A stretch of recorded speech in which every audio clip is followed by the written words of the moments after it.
اعوذ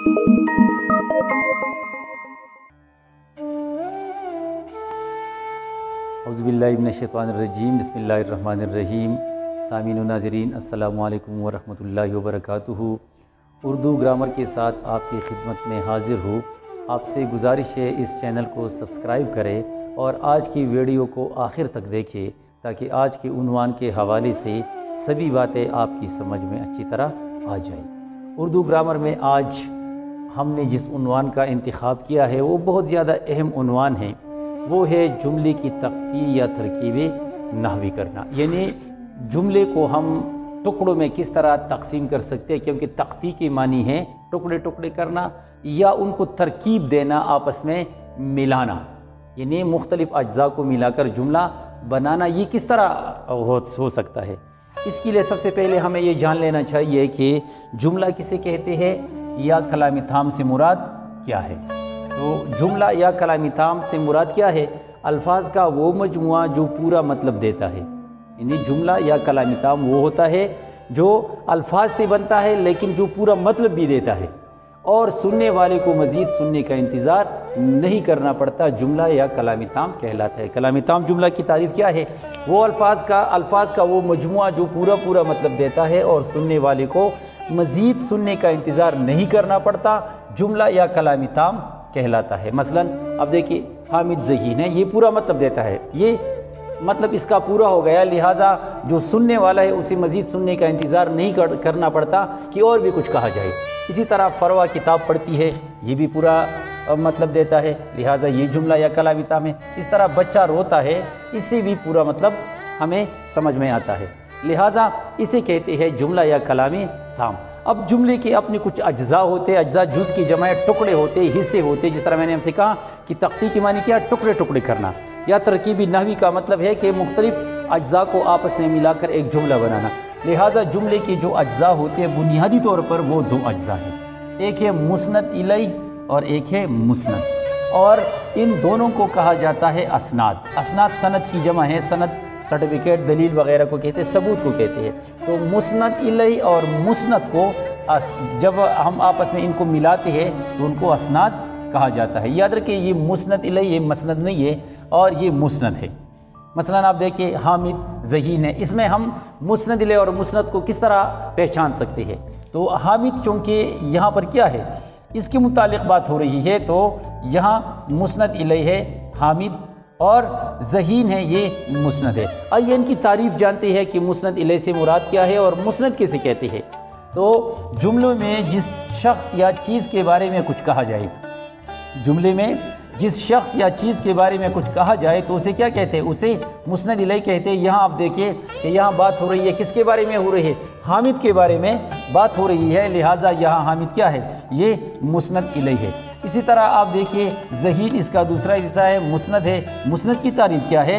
تو جملے میں جو کچھ کہا جائے اسے کیا کہتے ہیں؟ اسے مسند کہتے ہیں۔ اب دیکھیں کیا کہا گیا ہے؟ ذہین ہے، تو یہ اس کا کیا ہے؟ یہ مسند ہے، لہٰذا جو کچھ جملے میں کہا جاتا ہے اسے مسند کہتے ہیں، اور جس شخص یا چیز کے بارے میں کچھ کہا جاتا ہے تو اسے کیا کہتے ہیں؟ اسے مسند الیہ کہتے ہیں۔ یہاں پر حامد ذہین ہے، اس جملے میں حامد مسند الیہ ہے اور ذہین کیا ہے؟ یہ مسند ہے۔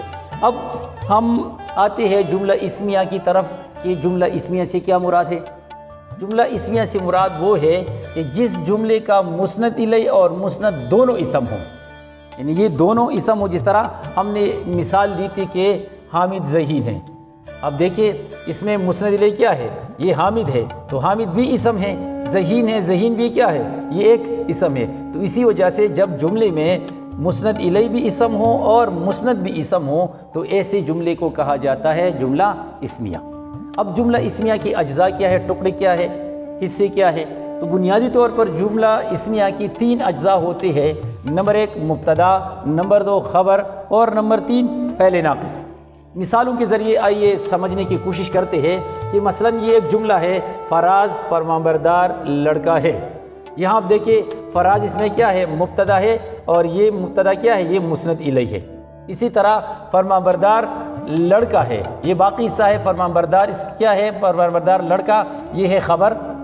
اور ہے اس میں فعل ناقص ہے۔ تو یہاں دیکھیے مسند الیہ، چونکہ فراز کے بارے میں بات ہو رہی ہے، لہٰذا یہ کیا ہے، یہ مبتدا ہے، اور جو بات ہو رہی ہے فرمانبردار لڑکا ہے، تو فرمانبردار اس میں کیا ہے، یہ خبر ہے، اور چونکہ اس کے ساتھ ایک فعل بھی آیا ہے لیکن وہ کمپلیٹ نہیں ہے، نامکمل ہے، ایسی فعل کو کہتے ہیں فعل ناقص۔ تو یہاں ہے کیا ہے، فعل ناقص ہے۔ تو اس میں آپ دیکھیے مسند الیہ کیا بن گیا، یہ فراز، یہ مبتدا، یہ مسند الیہ ہو گیا۔ باقی اس کا جتنا بھی حصہ ہے، یعنی فرمانبردار لڑکا ہے، یعنی خبر اور فعل ناقص آپس میں مل کر یہ دونوں کیا بناتے ہیں، یہ مسند بناتی ہے۔ تو اس طرح آپ نے یہ مثال ملاحظہ کی۔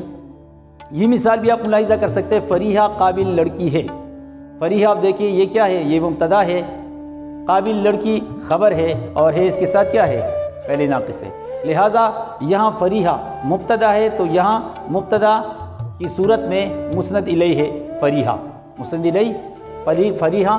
اسی طرح قابل لڑکی یہ خبر ہے، اور ہے اس کے ساتھ فعل ناقص ہے، تو یہ دونوں آپس میں ملتے ہیں، کیا بنتا ہے، یہ مسند۔ کیونکہ یہاں بات ہو رہی ہے فریحہ کے بارے میں، تو فریحہ مسند الیہ ہے، اور کیا بات ہو رہی ہے، قابل لڑکی ہے، تو یہ کیا ہے، یہ مسند ہے۔ لہٰذا یہ جملہ اسمیہ بن گیا۔ اب آتی ہے فعل ناقص کی طرف، کہ فعل ناقص سے مراد کیا ہے، کیونکہ یہاں جملہ اسمیہ میں ہم نے فعل ناقص کا ذکر کیا ہوا ہے۔ ناقص وہ جس میں کوئی نقص موجود ہو، کوئی خرابی موجود ہو۔ مثلا آپ دیکھیں وہ فعل کہ جب تک اس کے ساتھ پورا جملہ نہ ملایا جائے یہ اپنا مطلب پورا نہیں کرتا، یعنی جب تک کہ اس کے ساتھ پورا جملہ نہ ہو تب تک یہ اپنا مطلب پورا نہیں کرتا، اس میں یہی نقص ہے، یہی خرابی ہے، اور اسے کہتے ہیں فعل ناقص۔ یعنی آپ یہاں پر مثال ملاحظہ کر سکتے ہیں، عدنان قابل لڑکا ہے، یہ ایک جملہ ہے، اور اس میں آپ دیکھیے عدنان قابل لڑکا یہ جملے کا باقی حصہ ہے، اور ہے اس میں کیا ہے، فعل ناقص ہے۔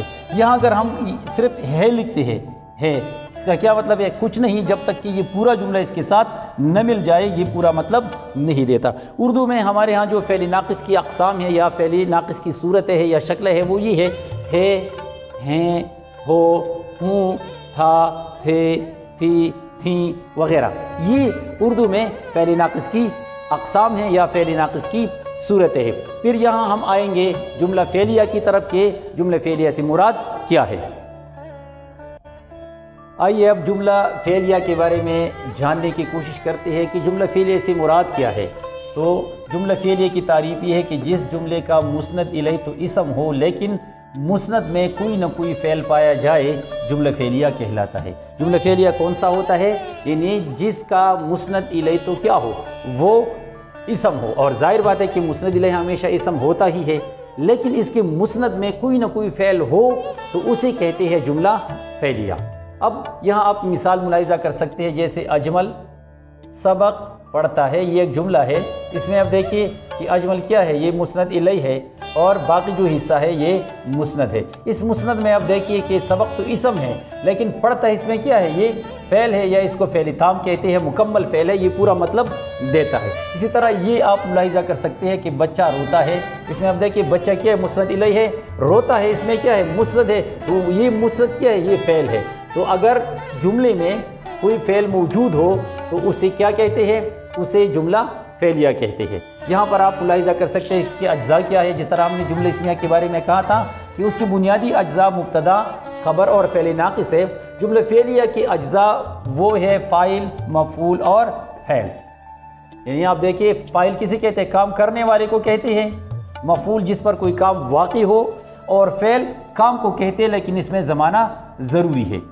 مثال آپ ملاحظہ کر سکتے ہیں کہ اجمل سبق پڑھتا ہے، آپ دیکھیے اجمل کام کرنے والا ہے تو یہ فاعل ہے، کیا کام کرتا ہے، سبق وہ پڑھتا ہے، تو سبق کیا ہے، یہ کام اس پر جو واقع ہوا ہے یہ مفعول ہے، اور پڑھتا ہے ایک کام ہے، لہٰذا اس میں ایک زمانہ حال ہے، تو اسی وجہ سے یہ کیا ہے، یہ فعل کی مثال ہے۔ یہاں ایک اور مثال آپ ملاحظہ کر سکتے ہیں، بچہ روتا ہے، اوپر آپ نے دیکھ لیا کہ اس میں اجمل فاعل تھا، سبق مفعول، اور فعل اس میں کیا ہے، یہ پڑھتا ہے، لیکن یہاں آپ دیکھیے کہ بچہ روتا ہے، بچہ کیا ہے، یہ فاعل ہے، کام کرنے والا ہے، اور کام کرتا ہے، رونے کا کام کرتا ہے، لہٰذا یہ کیا ہے، یہ فعل ہے، اس میں مفعول نہیں ہے۔ تو یہاں آپ ملاحظہ کیجئے، میں نے لکھا ہے کہ نوٹ اس لیے کہ جملہ فعلیہ کبھی فاعل اور فعل سے بنتا ہے، بچہ روتا ہے، اب دیکھیے فاعل ہے اور یہ فعل ہے، انہیں کبھی کبھی یہ جملہ صرف فاعل اور فعل سے پورا ہوتا ہے، اور بعض اوقات اس کے ساتھ مفعول بھی